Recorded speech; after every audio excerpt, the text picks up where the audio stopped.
आता या कायद्यामध्ये म्हणजे किती महत्त्वाचं टाइम लिमिट याला फार महत्त्व दिलेलं आहे, कारण डिस्प्यूट्स हे लवकर रिझॉल्व्ह झाले पाहिजे, त्यांचा निकाल लवकर लागला पाहिजे, म्हणून प्रत्येक गोष्टीसाठी त्यांनी टाइम लिमिट्स दिलेले आहे.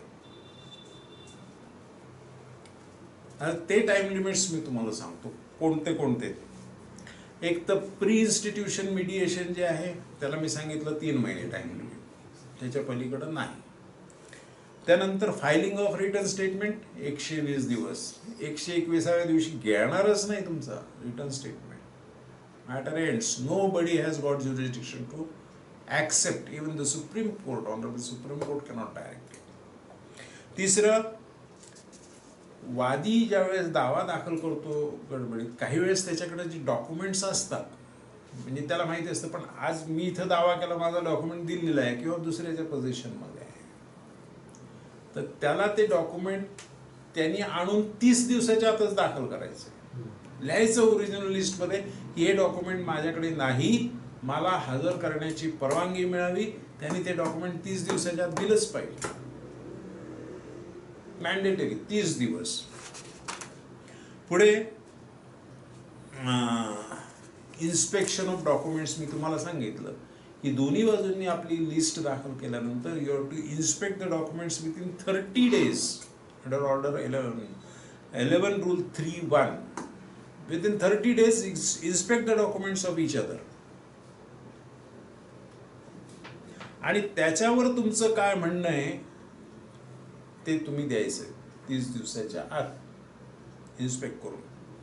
आणि कॉपीज ज्या सप्लाय करायच्या आहेत एकमेकांना त्या विथिन 5 days एकमेकांना कॉपीज द्याव्याच लागतात. नंतर हे जे इन्स्पेक्शन केल्यानंतर 15 दिवसाच्या आत तुमचं ॲफिडेव्हिट आलं पाहिजे. 30 दिवसात इन्स्पेक्ट करा. काय तुमच्या क्लायंट्सकडनं इन्फॉर्मेशन घ्यायची असेल ती घ्या. हे असे डॉक्युमेंट्स आलेले आहेत, मी आता इन्स्पेक्ट केलेले आहेत, पण तू ह्या डॉक्युमेंटमध्ये असं असं काय दिसतंय वेडं वाकडं, तू सांग बाबा ह्याच्यात काय म्हणणं आहे तुझं. त्याच्याकडनं इन्स्ट्रक्शन्स तर घ्याव्या लागतील, त्याला ॲफिडेव्हिट द्यावं लागेल. म्हणून त्याच्याकरता 15 दिवसाच्या आत तुम्ही तुमचं ॲफिडेव्हिट द्यायचं. म्हणजे 30 दिवस इन्स्पेक्शनला, 15 दिवस तुमचं ॲफिडेव्हिट द्यायला की काय म्हणणं करायचं ते द्या. तुम्ही भले 29व्या दिवशी इन्स्पेक्ट करा डॉक्युमेंट्स, पण नंतर 15 दिवसाच्या आत you should file the affidavit after completing about admission and denial. आणि पुन्हा एकदा सांगतो की admission and denial should be with specific legal lawful reasons. If it is not with lawful reasons, the court will admit the documents in evidence.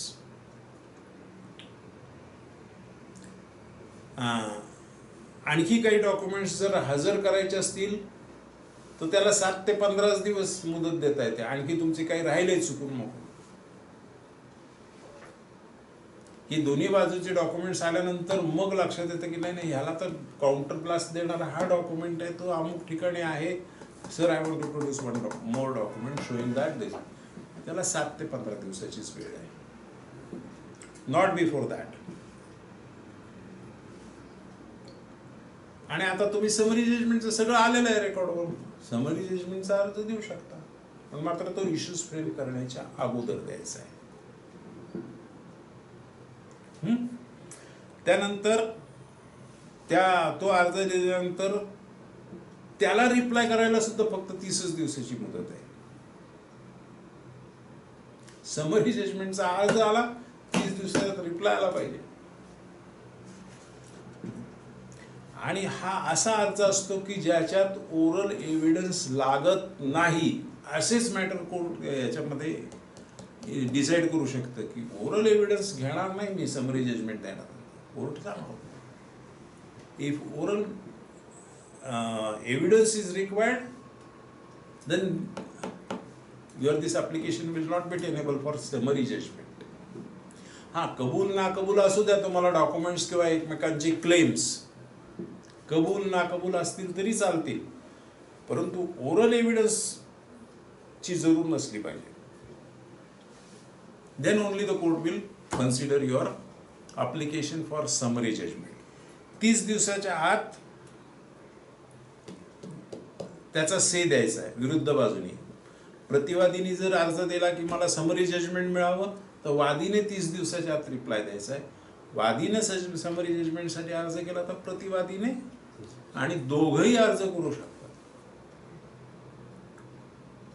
है ना. त्याच्यानंतर arguments ऐकून कोर्टाने 4 आठवड्याच्या आत त्याच्यावर निकाल द्यायचा आहे समरी जजमेंटवर. प्रत्येक ठिकाणी बंधन आहेत. Order 15 rule 6. नंतर आली तर केस मॅनेजमेंट हिअरिंग. म्हणजे तुमचे डॉक्युमेंट्सचे इन्स्पेक्शन झाल्यानंतर, ऍडमिशन डिनायल झाल्यानंतर 4 आठवड्याच्या आत कोर्टाने केस मॅनेजमेंट हिअरिंगसाठी तो मॅटर ठेवायचा आहे. त्या दिवशी parties should remain present and their advocates. Court will frame the issues in presence of the parties and dates of further progress of the suit will be determined. Will be fixed finally. या तारखेला तुमचं examination in चीफचे affidavit. ह्याच्यामध्ये एक थोडीशी गल्लत या कायद्यामध्ये झालेली आहे की सगळेच्या सगळे वादीच्या साक्षीदारांचे सगळेच्या सगळे ॲफिडेव्हिट्स ॲट अ टाइम दाखल करणे अशी प्रोव्हिजन आहे. But that is not, in my opinion it is not correct. कारण वादीनं एका साक्षीदार तपासल्यानंतर त्याला लक्षात येतं की पुढचा साक्षीदार मी तपासण्याची गरज आहे की नाही. असं बऱ्याच वेळा होतं. म्हणून ते एकाच वेळेस सगळेचे सगळे ॲफिडेव्हिट दाखल करायचे. समजा मी वादीला तपासलं, त्याच्याकडनं काही अर्धवट ॲडमिशन्स गेलेले असतील, त्याचं एक्सप्लेनेशन मला दुसऱ्या विटनेसकडनं देता येतं की मग त्याची क्रॉस एक्झामिनेशन पूर्ण झाल्यानंतर मला दुसऱ्याचा ॲफिडेव्हिट देणं योग्य असेल. हा माझा राईट काढून घेण्याचा अधिकार नाही आहे कोणाला. That my right is there. Under law of evidence I can explain the admissions. I can show that those admissions are wrong, असं मी सांगू शकतो. मग त्याच्यासाठी मी ओरल एव्हिडन्स दुसऱ्याकडनं देऊ शकतो की मी वादी नंबर 1चा पुरावा घेतलेला आहे, त्याच्यामध्ये त्याने ऍडमिट केल्या काही गोष्टी, ठीक आहे, पण those admissions are not lawful, those admissions are not correct, हे सांगायला मला दुसरा साक्षीदार तपासण्याची काही वेळेस गरज भासते. मग त्याची क्रॉस एक्झामिनेशन झाल्यानंतरच मला कळेल ना. बरं, कायद्यामध्ये अशी तरतूद आहे की एकदा तुमचे ॲफिडेव्हिट दाखल केल्यानंतर जादाचा ॲफिडेव्हिट दाखल करायची तुम्हाला अधिकार नाहीये. You have to take leave of the court for filing additional affidavit. हे कशा करता? when I have got that right, as of right I can say की हा माझा अधिकार आहे.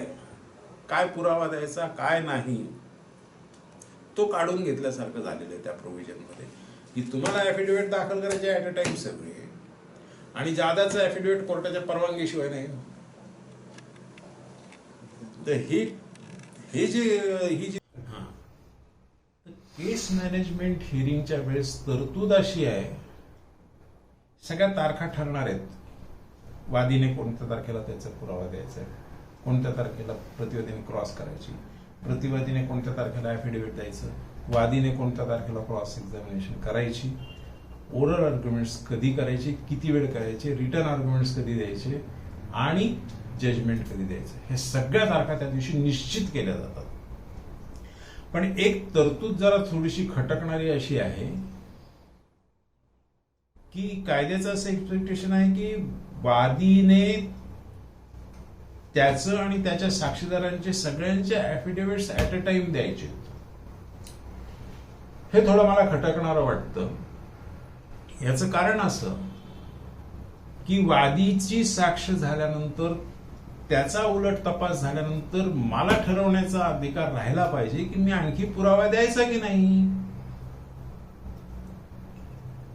जर मला तो पुरावा पुरेसा वाटला, प्रतिवादीने महत्वाच्या कोणत्याही गोष्टी माझ्या चॅलेंज केल्या नसतील, तर why should I give another witness. Me list ठीक आहे अगोदर देईल की हे माझे साक्षीदार असतील, मग पुढचे साक्षीदार तपासायचे की नाही, that should be dependent on my wish and will.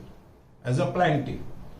आणि दुसरी गोष्ट म्हणजे वादीच्या उलट तपासामध्ये जर काही ऍडमिशन्स वादीने दिलेले असतील की हे मला कबूल आहे ना, अमुक आहे तमुक आहे, काहीतरी ऍडमिशन्स दिलेल्या असतील, तर भारतीय पुरावा कायदा कलम 30 असं सांगतो की admission is not conclusive proof of the fact admitted. Admissions can be explained, admissions can be proved to be wrong, admissions can be proved to be illegal. मग वादीने दिलेल्या ज्या ऍडमिशन्स आहेत त्या चुकीच्या आहेत का चुकीच्या आहेत हे मी दुसऱ्या साक्षीदारामार्फत सांगू शकतो ना.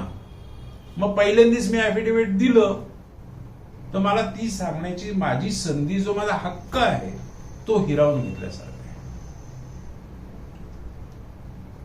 तो माझा हक्क कायद्याने हिरावून घेता येत नाही. That is my right to give evidence about the admissions or explain the admissions. म्हणजे अगोदरच मी ऍफिडेव्हिट दिलं तर कसं जमायचं? मला कळणार नाही की वादी काय ऍडमिट करणार आहे. म्हणून ही जी प्रोव्हिजन. आणि तिसरी महत्वाची गोष्ट म्हणजे ह्या कायद्यामध्ये अशी तरतूद आहे की हे ऍफिडेव्हिट्स, वादीने त्याचे ऍफिडेव्हिट्स दिल्यानंतर अधिकचे ऍफिडेव्हिट त्याला कोर्टाच्या परवानगीशिवाय देता येणार नाही. म्हणजे that is taking away the inherent right of the plaintiff. He has right to give evidence about for proving the facts alleged by him. त्याचा तो अधिकार आहे. मी जे म्हणणं मांडलेलं आहे ते मला साबित करण्याची पूर्ण संधी देणे हे कायद्याचं कर्तव्य, कोर्टाचं कर्तव्य. That right is being taken off असं माझं म्हणणं आहे. ते दॅट प्रोव्हिजन म्हणजे ही जी केस मॅनेजमेंट हिअरिंग करताना ही वादी नंबर 1 चा ऍफिडेव्हिट कधी द्यायचं त्याची क्रॉस कधी करायची, दुसऱ्या साक्षीदाराचा ऍफिडेव्हिट कधी द्यायचं त्याची क्रॉस कधी करायची, तिसऱ्या ऍफिडेव्हिटचं, अशा डेट्स ठरल्या पाहिजेत. म्हणजे व्यवस्थित संधी प्रत्येकाला मिळेल. After all this is my view and generally courts will practice in that manner only. I hope so. हे झाल्यानंतर, पुरावा झाल्यानंतर दोन्ही बाजूंचा ओरल ठरलेले असते. ओरल आर्ग्युमेंट्स कधी करायचं, रिटर्न आर्ग्युमेंट्स कधी करायचं. ओरल आर्ग्युमेंट्सला टाइम लिमिट ठरवण्याचे देखील अधिकार कोर्टाला आहे. आणि या दिलेल्या तारखांना कोणालाही गैरहजर राहता येणार नाही. राहिले तर court may proceed further or may impose exorbitant cost on the defaulting party. That is the provision in law. So this is about, and the court is given 90 days time to give judgment. वास्तविक इतकं सगळं तयार होऊन कोर्टापुढे आलेलं असताना तर judgement द्यायला 90 days लागण्याचं काहीच कारण नाही. मीट त्यानंतर ह्याच्यावरचं अपील मी तुम्हाला सांगितलं कुठं कुठं होतं. आणि नो सेकंड अपील. आणखीन आहे की इंटरिम ऑर्डर्सच्या विरुद्ध अपील करण्याची प्रोव्हिजन त्याच्यामध्ये. रिव्हिजन कोणत्याही ऑर्डर विरुद्ध करता येत नाही. एखादी ऑर्डर सिव्हिल प्रोसिजर कोडमध्ये इंटरिम ज्या ऑर्डर्स केल्या जातात तर त्याच्यातल्या कोणत्या ऑर्डर्स विरुद्ध तुम्हाला अपील करता येतं हे ऑर्डर 43 मध्ये दिलेलं आहे की या ऑर्डरच्या विरुद्ध अपील करता येतं. या ऑर्डर विरुद्ध ही ऑर्डर 6 रूल 17 खाली पास केलेली आहे, त्याच्या विरुद्ध अपील आहे की नाही. ऑर्डर 39 रूल 1 खाली पास केलेल्या ऑर्डरच्या विरुद्ध अपील आहे की नाही. That is given in order 43 of CPC. बरोबर आहे. आणि अनावधानाने एक चूक या कायद्यात झाली, परंतु आता सुप्रीम कोर्टाने सगळ्या कोर्टांनी ती त्यांच्या निकालांनी दुरुस्ती केलेली आहे. याच्यामध्ये असं लिहिलंय की इंटरिम ऑर्डर्सच्या विरुद्ध अपील कोणत्या ऑर्डर्सच्या विरुद्ध करता येईल. तर या कायद्याप्रमाणे ऑर्डर 43A मध्ये जी अमेंडमेंट केलेली आहे त्याच ऑर्डरच्या विरुद्ध अपील करता येईल अशी ती तरतूद आहे. जे appeal can be filed against interim orders only of those provisions which are amended as per this act in order 43. परंतु ऑर्डर 43 अमेंडच केलेली नाही. म्हणजे मग खरं तसं पाहिलं तर कोणत्याच ऑर्डरच्या विरुद्ध अपील होणार नाही. परंतु order Supreme Court and the High Courts are entertaining the appeals as per the provisions of order 43. Order 43 मध्ये जे काय बसतात त्या ऑर्डरच्या विरुद्ध appeals are being entertained by the High Court and also by honourable Supreme Court. नाव आता म्हणजे मी कायद्याचे दोन भाग तुम्हाला सांगितले की पहिला भाग हा सबस्टॅन्टिव्ह कोर्ट कोणते असतील, कमर्शियल डिस्प्यूट म्हणजे काय, अमुक काय तमुक काय, 15-20 सेक्शन्स आहेत फक्त. आणि मग ज्या काय अमेंडमेंट्स आहेत त्या सीपीसी मधल्या ऑर्डर्स मध्ये केलेल्या आहेत, ऑर्डर आणि रूल्स मध्ये केलेल्या आहेत. ह्या ज्या अमेंडमेंट्स आहेत त्या फक्त कमर्शियल कोर्टामध्येच लागू होतात असं स्पेसिफिक सेक्शन 16 मध्ये सांगितलेलं आहे. त्या अमेंडमेंट्स मी थोडक्यात सांगतो and we will end our this topic today. Section 26 मध्ये अमेंडमेंट केलेली ती अशी की तुम्हाला स्टेटमेंट ऑफ ट्रूथ जोडावं लागेल, याच्याबद्दल मी सांगितलेलं आहे. त्यानंतर सेक्शन 35A मधला जो कॉम्पेन्सेटरी कॉस्टचा जो कॉस्ट आणि कॉम्पेन्सेटरी कॉस्टचा जो सेक्शन आहे तो डिलीट करून या कायद्यासाठी सेक्शन 35 वेगळा केलेला आहे. एक्झॉर्बिटंट कॉस्ट देणारा त्यात सगळं इन्क्लूड आलेलं आहे आणि कॉम्पेन्सेटरी कॉस्टचं लिमिट काढून टाकलेलं आहे. आणि महत्वाची गोष्ट म्हणजे तुम्हाला ज्या वेळेस हा क्लेम करायचा असतो दाव्यामध्ये एक स्पेसिफिक प्रोव्हिजन आहे की क्लेम करताना तुमचा ओरिजिनल क्लेम किती, समजा 3 लाख रुपये, 3,75,000 रुपये क्लेम, त्याच्यावर तुम्ही इंटरेस्ट क्लेम करताय का? हो. कुठपासून कुठपर्यंत लिहा, इथपासून इथपर्यंत या दराने, इथपासून इथपर्यंत या दराने, या अमाऊंटवर या दराने, या अमाऊंटवर या दराने, स्पेसिफिक लिहा. That is expected by the law. When there is monetary claim, you should write it very specifically की monetary claim माझा एवढा आहे आणि तो त्याचं व्याज कोणत्या तारखेपर्यंत कोणत्या दराने किती हे स्पष्टपणे लिहायचं आहे. That is given in 35.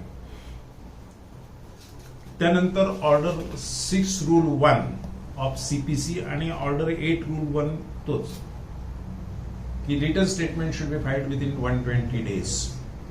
आणखीन एका ठिकाणी ऑर्डर 10 मध्ये ऑर्डर 8 रूल 10 मध्ये आणखीन स्पेसिफिक केलेलं आहे की 120 दिवसाची मुदत कोणालाही वाढवता येणार नाही. त्यानंतर ऑर्डर 6 रूल 3A मध्ये अशी प्रोव्हिजन आहे की प्लीडिंग कोणत्या फॉर्म मध्ये असावेत हे हायकोर्ट नोटिफाय करेल, परंतु हायकोर्टाने आजपर्यंत नोटिफाय केलं नाही. ऑर्डर 6 रूल 15A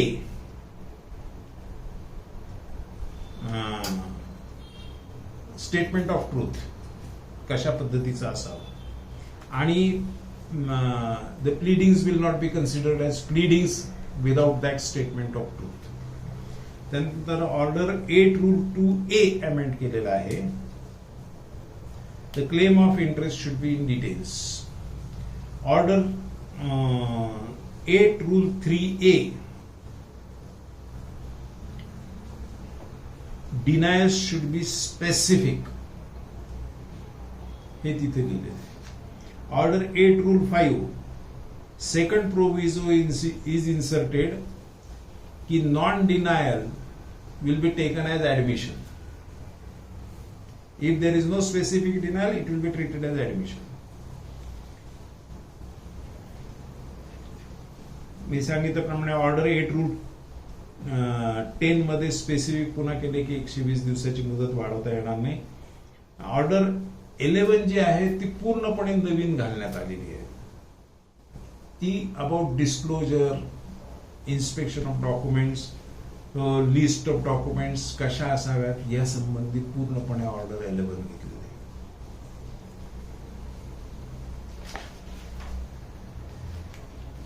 आहे. आणि त्याच्यामध्येच लिहिलेलं आहे की इन्स्पेक्शन कधी करायचं, किती वेळात करायचं, जे मी स्पेसिफिकली तुम्हाला सांगितलंय. आणि इलेक्ट्रॉनिक एव्हिडन्स बद्दल स्पेसिफिक प्रोव्हिजन याच्यात केलेलं आहे. Despite evidence act section 65B तर त्याच्यामध्ये ज्या आहेत त्याच्या व्यतिरिक्त ह्याच्यात दिले आहेत तशाच पण जास्त स्पष्ट ह्या आहेत. त्यानंतर ऑर्डर 13A समरी जजमेंट्स नवीन इंट्रोड्यूस केलेली आहे. नंतर ऑर्डर 15A केस मॅनेजमेंट हिअरिंग नवीन इंट्रोड्यूस केलेली आहे, ज्याच्याबद्दल मी बोललो.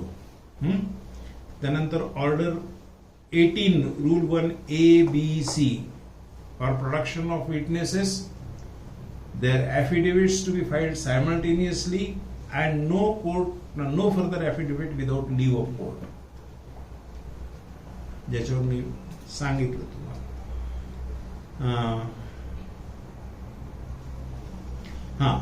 ही एक महत्वाची आहे की ऑर्डर 19 रूल 456 नवीन आलेले आहे. कोर्ट सुद्धा तुम्हाला गाईड करू शकतं की एव्हिडन्स कसा द्या. ही एक नवीन प्रोव्हिजन आहे. ऑर्डर 26 जजमेंट 90 दिवसात कोर्टाने द्यावं. सो आता तुम्हाला लक्षात आलं असेल की पहिल्यांदा मी म्हटलं की ह्याच प्रोव्हिजन सगळ्याच्या सगळ्या सिव्हिल सूट्सला का अप्लिकेबल होऊ नयेत. खोटं बोलण्याचे चान्सेस कमी, प्रत्येक गोष्टीसाठी टाइम लिमिट, वादच बरेचसे फालतू अर्ज, अननेसेसरी डिनायल्स सगळं बंद होऊन जाते. केलं डिनायल असं अननेसेसरी असेल तर ऍडमिटेड. तुम्ही नुसतं डिनायल पॉवर ऑफ अटॉर्नी धडाधडा आम्हाला पॉवर ऑफ अटॉर्नी कबूल नाही. का कबूल नाही? त्याला प्रिझम्पशन आहे सेक्शन 85A खाली. ती ना कबूल करतात त्याच्यावर इश्यू निघतोय. All this bogus activities will be stopped. विनाकारण तारखा मागणं बंद होऊन जाईल. फटाफट दाव्याचे आणि सगळं मॅटर की त्या ऍडमिशन्स आहेत, डिनायन्स आहेत, कारण द्यावी लागतात, ऍफिडेव्हिट द्यावे लागतात. असं म्हटल्यानंतर मग जपूनच प्रत्येक जण करेल आणि सगळंच वेल विदिन टाइम डिसाइड होऊ शकेल. म्हणून मी म्हटलं होतं सुरुवातीला की ही प्रोव्हिजन सगळ्या सिव्हिल लिटिगेशन्सला अप्लिकेबल केली तर all civil litigations will be expeditiously disposed of and justice delayed is justice denied. ही जी प्रॉवर्ब आलेली आहे आणि रूढ झालेली आहे, ज्याच्यात इव्हन आपल्या ज्युडिशियरीनी शरणागती पत्करलेली आहे, तर ती जरा आटोक्यात येऊ शकेल. And therefore to have a better economic growth in the country and to attract the foreign investors also. हे शेअर्सचे, कंपन्यांचे सगळे लिटिगेशन्स या कमर्शियल सूट्स मध्ये येतात. बरी मोठी 26 प्रकारचे लिटिगेशन्स त्याच्यामध्ये आहेत, ज्याला कमर्शियल लिटिगेशन्स म्हणतात. 21C मध्ये त्याची डेफिनेशन आहे. ही what is commercial dispute. Infrastructures ते निर्माण होतात ते कमर्शियल डिस्प्यूट आहे.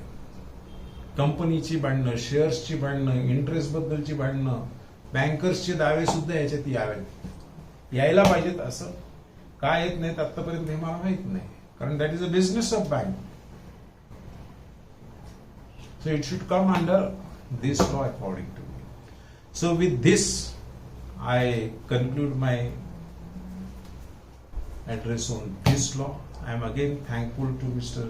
Vikas Musare and for his efforts for increasing legal awareness, legal literacy in the community at large. I thank you all.